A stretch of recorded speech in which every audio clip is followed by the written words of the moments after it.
Senator Boisvenu, the Deputy Chair. Thank you, Mr. Chair, and thank you to our witnesses for being here. Mr. Rahel, your presentation was eloquent but a little bit worrying because the literature shows us that it takes between 8 and 13 weeks to grow a marijuana plant, depending on how it's grown. So a person could have 3 or 4 crops a year. You could have 4 plants, and every few months you have more, and then you can have up to 16. So I don't know if one person can consume that much. When we have bills, they have constraints, but they have to allow police forces to control the products that are being used. For example, you talk about the number of plants in a dwelling and seizure, criminal organized crime's role in this. When it comes to recreational marijuana, there are other types of criminal activity that can be involved. So you would like to prohibit cultivation, perhaps? So there's a lot of concern in there. How will police forces manage this? For example, right now, people are supposed to drive at 100. They drive at 120. Police are going to have to be fairly tolerant because they won't be able to control all of this.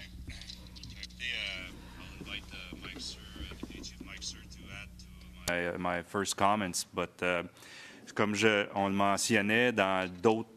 As has already been stated in other consultations, Senator Boisvenu, what we want to see is a more gradual approach. And so our recommendation would be to not allow for in-home cultivation at the outset, to allow provinces to manage access to legal marijuana, and we shouldn't have to allow for in-home cultivation with all the complications that brings for youth. And we feel that there is a gap because there aren't any clauses that talk about what the maximum possession can be in a dwelling house. For example, somebody could have 30 kilos of dried marijuana. So there are some gaps there. You asked about what approach police services will take. We have to apply the laws, but we have to also set priorities depending on the seriousness of different kinds of crimes. So if somebody has a few extra plants in their dwelling, that won't necessarily be a priority or the priority for police forces. Secondly, as I mentioned, we have to figure out what we do with those plants. Under the bill, it says we have to return the plants. Are we going to have to look after them while the legal processes are underway? So those are changes we'd like to see. It's going to be a huge cost for municipalities and provinces if that's the case. So that's the source of our recommendations. I don't know if that answers your question. I can ask Mike to add something.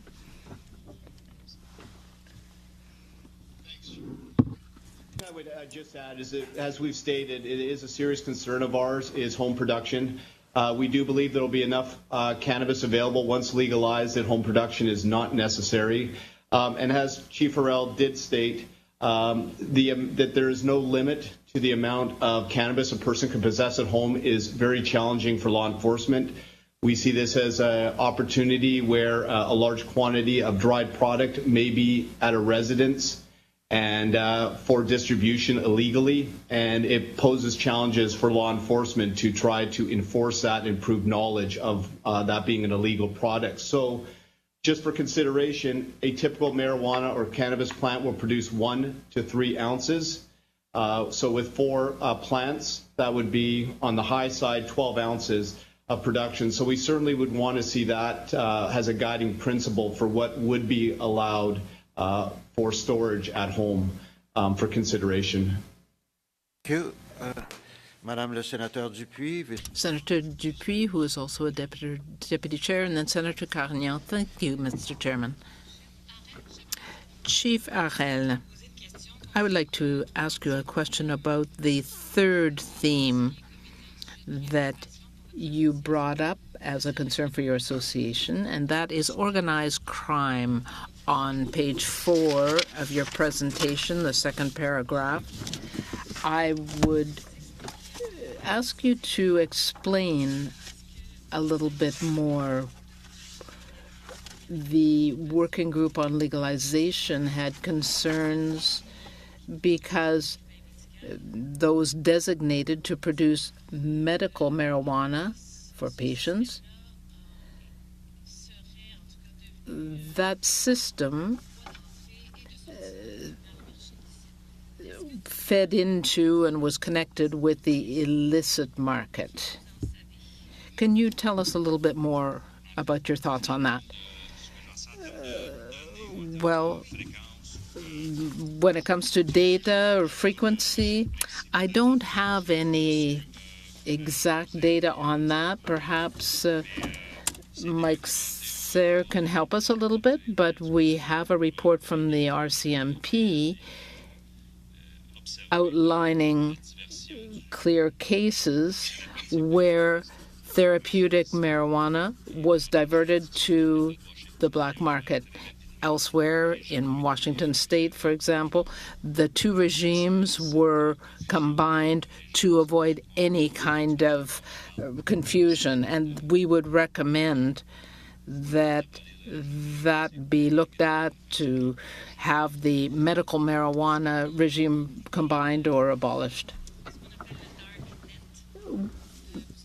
Do we have any information on the use of the dark net to import marijuana? The dark web, everything is for sale on the dark web, hard drugs, weapons. We've even seen that in Gatineau. So that is an issue we are very aware of all across Canada in the police forces. The dark net is definitely used to traffic all sorts of things, including cannabis. Senator Carignan. Senator Gold after him. Thank you.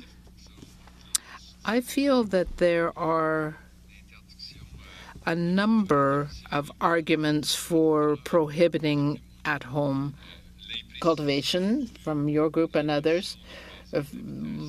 For example, we've got the lack of clarity around the definition of dwelling house. We've got rooming houses. We've got retirement residences, all sorts of variations. But one of the aspects is in the bill which prohibits the use of organic chemicals to break down and to extract substances.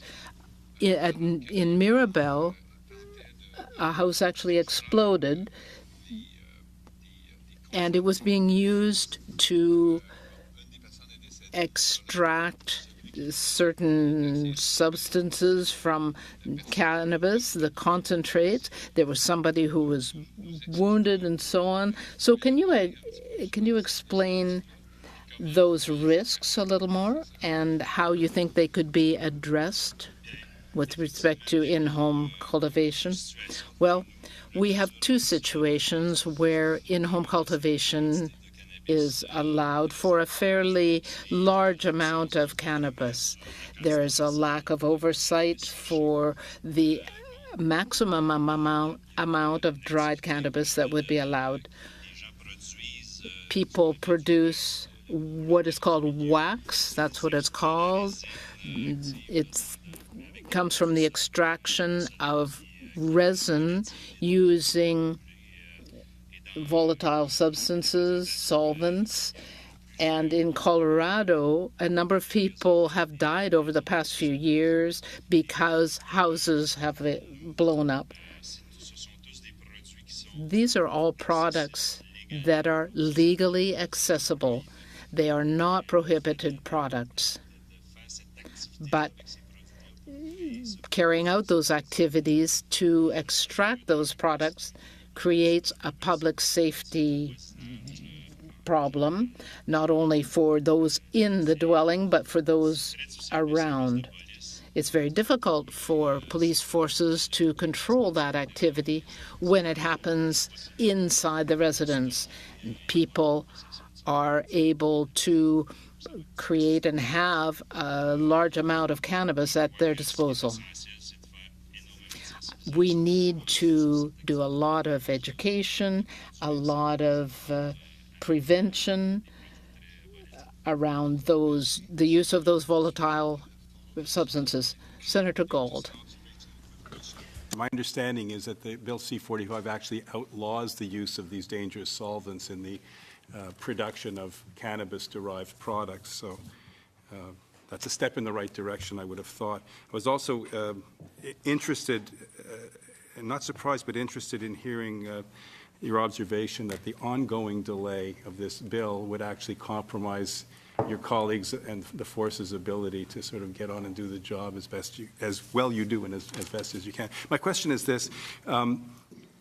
Given your impact of, your experience on the streets and all of your colleagues, can you give us a sense of what the impact in your experience has been of the criminalization of marijuana on ordinary users? I'm not talking about the street gangs or the dealers, but just what do you see the impact of the current regime of prohibition on users and on the deployment? That's the first part. And the second point is the deployment of your own forces in having to deal with, even as you exercise your discretion, simple possession matters. So in terms of dealing with some of the issues related to home grows that my colleague has talked about, our response from a practical perspective is going to be, we're not going to respond. We don't have the capacity to respond. It'll be a reactive response based on somebody in a community calling the police and asking them to intervene. And even then, from a capacity perspective or prioritization perspective, officers will use their discretion probably to not take enforcement action because we just don't have the ability to do that. So, excuse me for interrupting, though. I wasn't clear in my question. I'm really interested in your experience now under the current regime.